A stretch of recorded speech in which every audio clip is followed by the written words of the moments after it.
So one of the things you carried on with is organizing and working with the Ladies Auxiliary as a way to support what the hospital needs were. Tell me about how that organization has got started and how it's evolved, the kinds of things it does.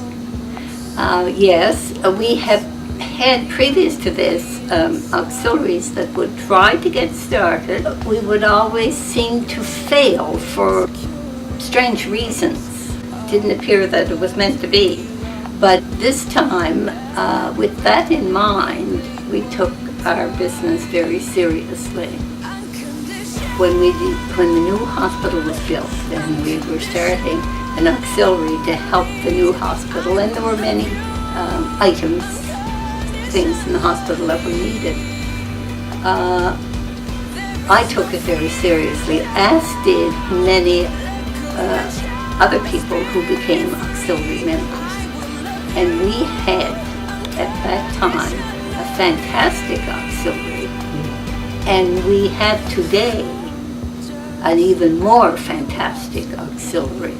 So the auxiliary has gone on and has been very successful. What kinds of things does the auxiliary buy? I know you do a lot of fundraising, but what happens with those proceeds? What types of ways have you contributed to the hospital?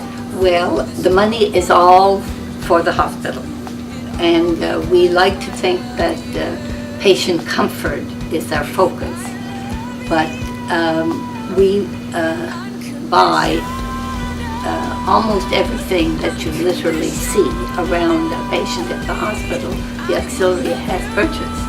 Like they've purchased the bed, they've purchased the bedclothes that are on the bed, they've probably purchased the pajamas that the patient is wearing, and the bedside tables, and all of these things that are around the patient. Right to the television?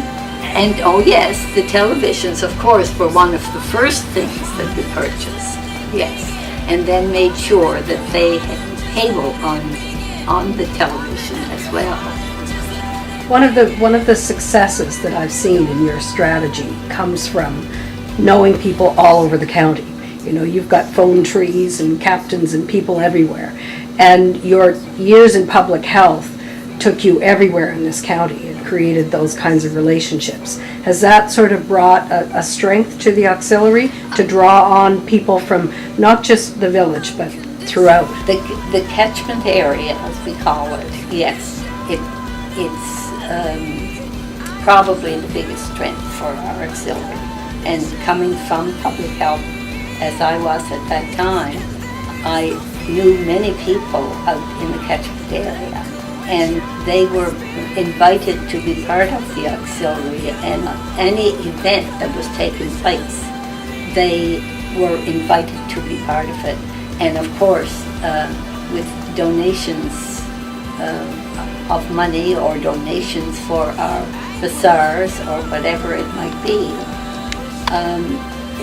the catchment area certainly did catch on.